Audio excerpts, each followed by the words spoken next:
नमस्कार दोस्तों, मेरा नाम है प्रवीण शर्मा और आप देख रहे हैं प्रवीण शर्मा एडवाइस चैनल। दोस्तों, आज हम बात करेंगे, एक बहुत जनरल बात है लेकिन वो जनरल के साथ साथ बहुत बड़ी समस्या है हमारे देश के लिए। और खासकर ये समस्या एक मीडियम वर्गीय और एक गरीब परिवार के लिए दोस्तों बहुत बड़ी है।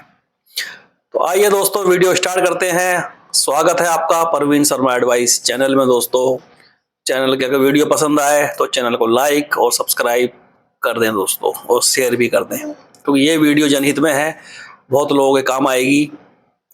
सबसे पहला मेरा ये कहना है, बैंकों से और एनबीएफसी कंपनियों से, सरकार से कहना है कि जिसके घर में कोई कमाने वाला व्यक्ति नहीं बचा है, उसके लोनों को सरकार कम से कम उन लोगों के लोन को तो माफ कर दे, या फिर उनको किसी प्रकार की राहत दे दे।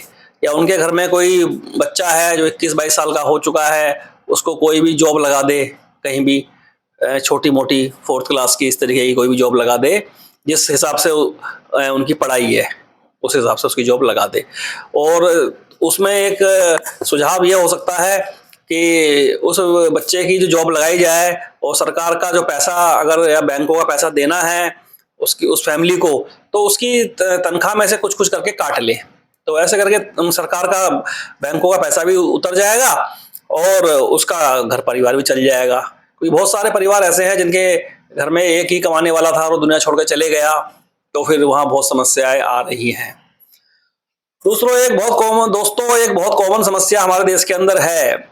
हमारे देश में काफी लोग ऐसे हैं जो सही हो सकते हैं, जो बीमारी से ग्रसित हैं और बहुत ज्यादा बीमार हैं, परंतु सिर्फ और सिर्फ पैसा ना होने के कारण या पैसे की बहुत ज्यादा कमी होने के कारण बहुत सारे लोग इलाज नहीं करा पाते हैं और उनकी मृत्यु हो जाती है। तो सरकार से मेरी गुजारिश है, क्योंकि ये सब चीजें सरकार ही कर सकती है। किसी का लोन माफ करना हो, किसी को राहत देनी हो, या ऐसा कोई लोन जो महिला समूह ने ले लिया है और वो महिलाओं ने फर्स्ट टाइम लिया है, वो इसके ट्रैप में फंस चुकी हैं, तो उनको भी कुछ राहत सरकार दे। और एनबीएफसी और बैंकों को ये एक स्ट्रिक्ट तरीके से ऑर्डर दे दे कि किसी को भी अगर आपने लोन देना है तो उसकी फाइनेंशियल स्थिति बहुत सही तरीके से देखनी है।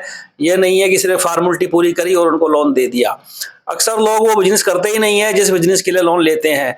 बाद में नतीजा क्या होता है, बैंकक्रप्ट हो जाते हैं वो लोग या फेल हो जाते हैं। क्योंकि जो आदमी लोन आज के डेट में बिजनेस करने को भी ले रहा है ना, व्यापारी, तो उसको अपना व्यापार करना भारी काम पड़ रहा है।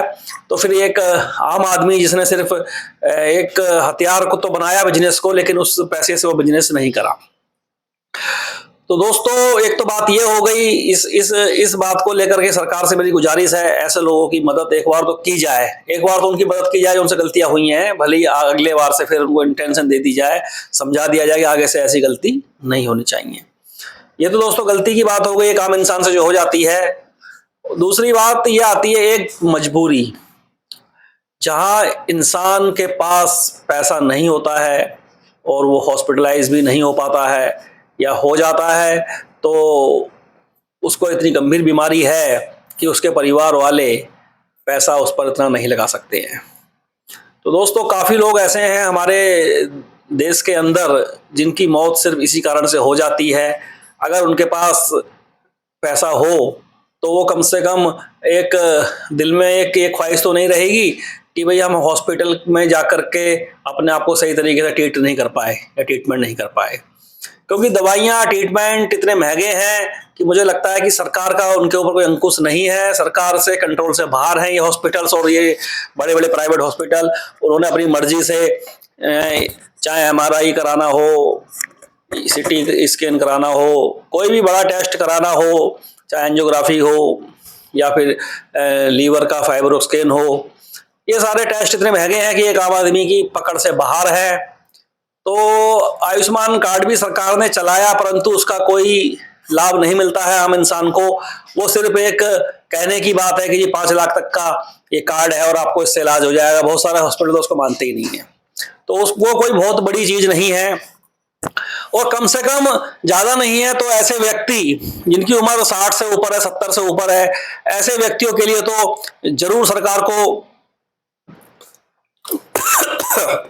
कोई ना कोई ट्रीटमेंट देना चाहिए दोस्तों, और ऐसे लोगों को सुविधा मिलना बहुत जरूरी है, क्योंकि इस प्रकार के लोगों को भी अगर सुविधा नहीं दी जाएगी तो लोग बिना दवाई के इस तरीके से मरते रहेंगे, जो कि ठीक नहीं है। बीच में कुछ समय पहले की बात है, राजस्थान सरकार में कांग्रेस की गवर्नमेंट थी, वहां पर तो 25 लाख रुपए तक का इलाज फ्री था अगर वो वहां का लोकल का रहने वाला है। तो ये काम कांग्रेस सरकार ने बहुत अच्छा करा हुआ था। मैं किसी सरकार का एजेंट नहीं हूँ, ना मैं किसी सरकार का नेता हूँ, लेकिन जो गवर्नमेंट जैसा काम करती है, अच्छा करेगी तो हम अच्छा बोलेंगे, बुरा करेगी तो हम बुरा बोलेंगे। सिर्फ एक राजस्थान में ये सुविधा थी कि 25 लाख रुपए तक का इलाज सरकार किसी भी आम आदमी को फ्री में कराएगी, और 25 लाख रुपए एक मोटी रकम होती है, काफी अच्छा इलाज होता है उस पैसे से। और ये भी सुविधा दे रखी थी उन्होंने, वो इलाज भले ही वो सरकारी अस्पताल में करा लें चाहे प्राइवेट में करा लें, जिसमें भी करा लें सरकार 25 लाख दे देगी। तो मैं भी जानता हूं इन बातों को। इस तरीके के अगर ऑर्डर पूरे इंडिया में हो जाएंगे तो हो सकता है लोग इनका दुरुपयोग करें या हॉस्पिटल दुरुपयोग करें। तो मैं एक क्लियर कट बात यहाँ पर कहना चाहता हूँ अपनी सरकार से, जिसकी भी सरकार अब बनेगी, क्योंकि इलेक्शन हो चुके हैं, 4 जून को पता लग जाएगा, 4-5 तारीख को कि किसकी सरकार बन रही है। चाहे मोदी जी की गवर्नमेंट आए या गठबंधन की गवर्नमेंट आए, एक आम आदमी को सिर्फ सुविधा से मतलब होता है, कौन कैसा काम कर रहा है अच्छे काम से मतलब होता है। किसी आम आदमी को ऐसा नहीं है कि कांग्रेस से कोई किसी की रंजिश है या बीजेपी से दोस्ती है, बीजेपी से रंजिश है, कांग्रेस से दोस्ती है। आम आदमी के लिए हर पार्टी बराबर है, सिर्फ उसको सुविधा और लाभ देने का प्रयास करे जो भी पार्टी आए, भले ही किसी को कोई सुविधा दे ना दे। चाहे जो लोगों को ये लोग अनाज देते हैं ये भी ना दें, ये सब बंद कर दें, कोई दिक्कत नहीं है।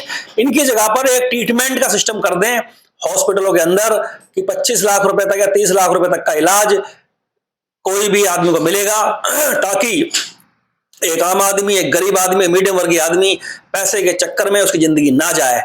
बाकी तो जिसके भाग में मरना है वो मरेगा, उसका एक अलग मैटर है, मगर उसके दिल में एक ख्वाहिश नहीं रहनी चाहिए, उसके परिवार वालों के दिल में ये ना रहे कि अगर मेरे पास पैसा होता तो शायद मैं अपना ट्रीटमेंट अच्छी तरीके से करा पाता। तो दोस्तों ये चीज मेरे दिल में बहुत चुभ रही थी, काफी टाइम से मैं वीडियो बनाने वाला था, क्योंकि मैंने बहुत सारे केस ऐसे देखे हैं जहां आदमी अपनी फाइनेंशियल स्थिति खराब होने के चक्कर में वो अपना अच्छा इलाज नहीं करा पाया और वो जिंदगी से चले गया। तो इस बात पे जरूरत है सरकार को ध्यान देने की बहुत ज्यादा, खासकर उन बुजुर्ग लोगों पर जो 70 साल से या 65-70 के बीच के हैं, उससे ऊपर के हैं, क्योंकि ऐसे लोगों को अक्सर मैंने देखा है फैमिली वाले भी नहीं पूछते हैं, और वो कहीं किसी गवर्नमेंट जॉब पर भी नहीं होते हैं जो उनको कुछ पैसा मिला हो, और वो कई जो खासकर बहुत गरीब परिवार से हैं उन लोगों को तो सुविधा बहुत ही जरूरी मिलना है, वो मिलनी भी चाहिए। क्योंकि बहुत सारे घर ऐसे हैं जहाँ किसी की किडनी फेल हो गई तो एक डायलिसिस का खर्चा 5 से 6 हजार है।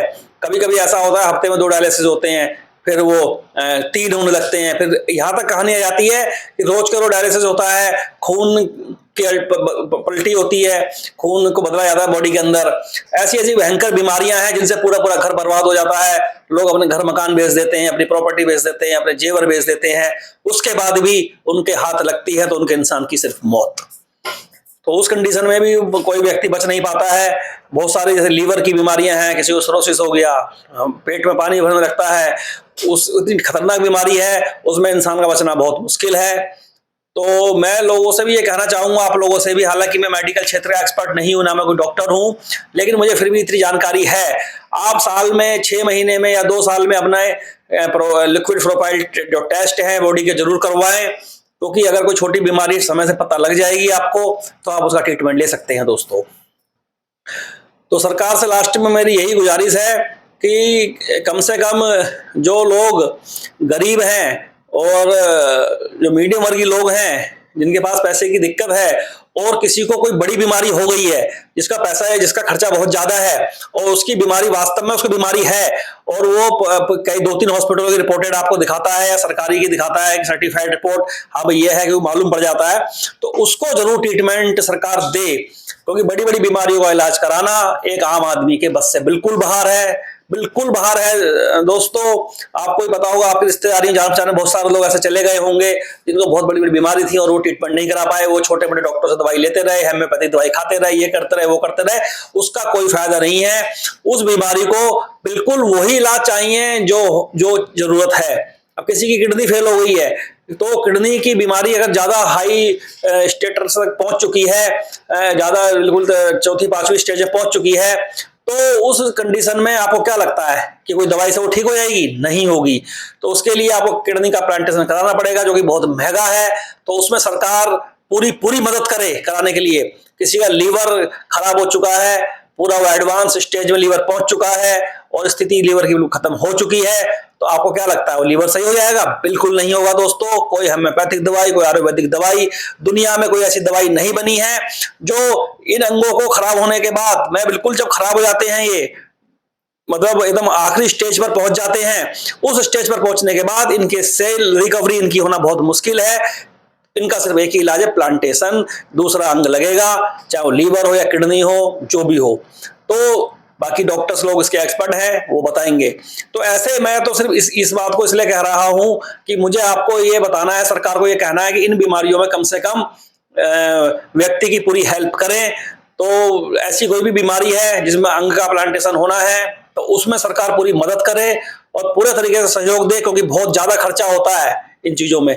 और स्टार्टिंग में अगर किसी को दोस्तों ऐसी बीमारी का पता लग गया है, तो प्रॉपर अगर वो ट्रीटमेंट सही तरीके से लेगा तो वो ठीक हो सकता है। एक अच्छे हॉस्पिटल में अच्छे डॉक्टर्स के की सलाह से आप ट्रीटमेंट लें, क्योंकि ये बीमारियां, ज्यादातर बीमारियों का इलाज एलोपैथिक में ही है। अगर किडनी की बीमारी है, लीवर की बीमारी है, बड़ी बड़ी जो बीमारियां हैं, इनके टेस्ट हो के लगातार बार बार होते हैं, तो उसी से पता लगता है कि क्या क्रिएटिंग चल रहा है हमारा, क्या है। तो एक चीज दोस्तों मैं यहाँ पर और कहूंगा आप लोगों से, कुछ हमारे देश के अंदर कुछ झोला छाप डॉक्टर तो थे ही वो बेचारे, फिर भी चलो कुछ ना कुछ दवाई दे लेते हैं। कुछ हमारे देश में झोला छाप बाबा भी हैं, ऐसे बाबा भी बन चुके हैं जो कि इलाज कर रहे हैं। वो ये बोल रहे हैं कि हम किडनी का इलाज कर देंगे, आपका लीवर बिल्कुल आखिरी स्टेज पे पहुंच चुका है, उसको हम रिकवर करके सही कर देंगे। तो दोस्तों ऐसा होना बिल्कुल संभव नहीं है। आप बिल्कुल ऐसे बाबाओं के साथ में ना रहें, उनकी बातों में ना रहें। इस तरीके के भी मेरे जो मिलने वाले कुछ लोग हैं जिनकी किडनी खराब हो गई थी, जिन्होंने डॉक्टरों ने जवाब दे दिया था, जो हमारे MBBS MD सर्जन अच्छे डॉक्टर्स होते हैं, उन्होंने उनको बोल दिया भाई आपकी किडनी खराब है, आपका लीवर खराब है, प्लांटेशन होगा। तो उनको लगा कि इनकी बात में शायद ये हमें वो घबरा रहे हैं, डरा रहे हैं, लेकिन वो लोग डॉक्टर सही कह रहे थे। उसके बावजूद भी ये वो लोग ऐसे बाबाओं के ऐसे ऐसे ऐसे डॉक्टरों के पास पहुंच गए जो रियल में डॉक्टर्स नहीं है। उन्होंने गर्म पानी के टप में लिटाते हैं वो लोग, और 70 60 50 60 40 डिग्री की आसमान तापमान होता है, और 3-4 लाख रुपए उन लोगों से ऐंठ लेते हैं। उनको भी इस बात का मालूम है कि जो हम ट्रीटमेंट दे रहे हैं, इस ट्रीटमेंट को देने का कोई फायदा नहीं है, इस ट्रीटमेंट से मरीज पे कोई फर्क नहीं पड़ने वाला है, लेकिन ये लोग सिर्फ पैसा कमाने के लिए ऐसा करते हैं। तो मैं इन लोगों से कहूंगा, ये भी बैंक और NBFC के पागल कुत्तों से कम नहीं है, ये लोग भी जो इस तरीके के काम कर रहे हैं। और ये मेरी बात सुन लें, लोगों को ठगना बंद कर दें। और लोग भी जो हमारे देश के व्यक्ति हैं, जो लोग हैं देश के अंदर जो रहते हैं, पढ़े लिखे लोग भी ऐसी गलतियां कर रहे हैं, उन लोगों से भी मेरी हाथ जोड़ के विनती है, वो इन लोगों के चक्कर में बिल्कुल ना पड़े। आपका पैसा ही बर्बाद हो जाएगा और आपका आदमी जो भी होगा, आपका पेशेंट, वो बचेगा नहीं किसी कीमत पर भी। क्योंकि जो डॉक्टर्स जिस किडनी का या लीवर का स्पेशलिस्ट है एलोपैथिक में, आप उसको ही दिखाएं। भले ही वो अगर डॉक्टर का आपको पसंद नहीं है, दूसरे डॉक्टर को दिखाएं, तीसरे को दिखाएं, चौथे को दिखाएं। वो बताएगा आपको कि 5 डॉक्टर एक ही जैसी बात कह रहे हैं तो बात बिल्कुल सत्य है। और अगर डॉक्टर ने ये बोल दिया कि इसमें किडनी आपकी प्लांटेशन होगी या लीवर भी खराब हो चुका प्लांटेशन होगा, जो भी है, या बाईपास सर्जरी होगी, आपकी हार्ट में ब्लॉकेज बहुत ज्यादा है, तो दोस्तों वही होगा। उन डॉक्टरों की बातों को माने। एलोपैथिक वाले जो डॉक्टर्स होते हैं, बाईपास सर्जरी करवाएं अगर बोलते हैं तो स्टेंट बोलते हैं, स्टेंट डलवाएं। किसी भी फालतू प्रकार के इन झोला छाप डॉक्टरों की बात मैं नहीं कर रहा हूं। यहाँ पर उनकी बात है जो लोगों को भ्रमित कर रहे हैं। ये समझ लो, ये बहुत ज्यादा पागल कुत्ते हैं, इनको सिर्फ पैसा चाहिए। ये बैंक NBFC जो कंपनियां हैं ना, ये उनसे भी आगे हैं एक कदम। इन लोगों ने लोगों को ठग ठग के लोगों को बर्बाद कर दिया है। इस तरीके के सेंटर चल रहे हैं देश के अंदर। और सबसे बड़ी बात तो यह है कि हमारी सरकार सोए पड़ी है, इन लोगों पर कोई कार्रवाई नहीं हो रही है किसी भी प्रकार की, और ये अपने घर पैसों से भरे पड़े हैं दोस्तों। वो पैसा किसी की मौत के बाद आया इनके पास, क्योंकि वो जिस व्यक्ति ने इलाज करा वो बचा नहीं, कोई भी नहीं बच सकता वहां पर जाकर के, क्योंकि उसका वो ट्रीटमेंट ही नहीं है। ऐसी कौन सी दवाई है जो जो नेचुरल डायलिसिस कर देगी, या लीवर तुम्हारा खराब हो सही कर देगी? मुझे बताओ, गर्म पानी में लिटाने से क्या सब चीज सही हो सकती है? कभी भी सही नहीं होंगी। हालांकि मैं डॉक्टर नहीं हूं, लेकिन इतनी नॉलेज रखता हूं, मेरे बहुत सारे मित्र डॉक्टर्स हैं, मैं इस बात को दावे के साथ कहता हूं, मैं उन दोस्तों को अपने बैठा लूंगा जो डॉक्टर्स हैं इनके सामने, और उनके सामने सिद्ध करके दिखा देंगे कि इस तरीके से सही हो सकता है। इन बदतमीजियों से मैं कहना चाहता हूं, ऐसी चीजों को बंद कर दें, और ये बदतमीजियां बंद कर दें, लोगों को ठगना बंद कर दें, और लोगों की भी गलती है, वो उनके बाद ठगाई में ना जाए बिल्कुल भी, क्योंकि जिसके भी इस तरीके के अंग लास्ट स्टेज पर पहुंच चुके हैं वो बिल्कुल सही नहीं होंगे। लोग उनके पास जाते भी लास्ट स्टेज पर इसीलिए हैं कि डॉक्टर्स लोग जवाब दे देते हैं, तो अपना मन शांत करने के पास जाते हैं और 2-4 लाख फूंक के अपना मरीज भी मर जाता है और पैसा भी चले जाता है। तो दोस्तों, ऐसी गलती बिल्कुल ना करें, बिल्कुल भी ना करें, किसी प्रकार की ना करें। तो दोस्तों, 15 मिनट की वीडियो हो गई है। वीडियो तो बहुत बड़ी बना सकता हूं, इस बात पर मैं 10 घंटे भी बोल सकता हूं, लेकिन इतनी लंबी वीडियो कौन देखेगा, 10 घंटे तक बहुत बड़ी बात हो जाएगी। तो मैं छोटी छोटी किस्तों में इन वीडियो को कवर करके आपको सारी चीजें बताऊंगा। ये बहुत बड़ी गड़बड़ घोटाला देश के अंदर चल रहा है, और हमारी गवर्नमेंट बिल्कुल चलने दे रही है। हमारी सरकार को भी इस बात पर ध्यान नहीं दे रही है कि ये क्या कर रहे हैं लोग। लोगों को चूतिया बनाया जा रहा है, मूर्ख बनाया जा रहा है, पागल बनाया जा रहा है। बहुत सारे डॉक्टर यूट्यूब पर हैं, जिसमें एक डॉक्टर साहब है नवनीत काल्ला जी, बहुत अच्छे डॉक्टर साहब हैं वो, उनकी वीडियो मैं भी देखता हूं। उन्होंने भी बताया कि इस तरीके के यहाँ पर चल रहे हैं, हालांकि मुझे मालूम भी था, उनके बताने से पहले ही मुझे मालूम था कि ऐसा चल रहा है, लेकिन उनका मैं धन्यवाद करूंगा, और वो अपनी मुहिम को आगे रखें। ठीक है दोस्तों, अगर ये वीडियो आपको पसंद आई हो तो इसे लाइक और सब्सक्राइब जरूर कर दें, और बहुत बहुत धन्यवाद आप सभी लोगों का।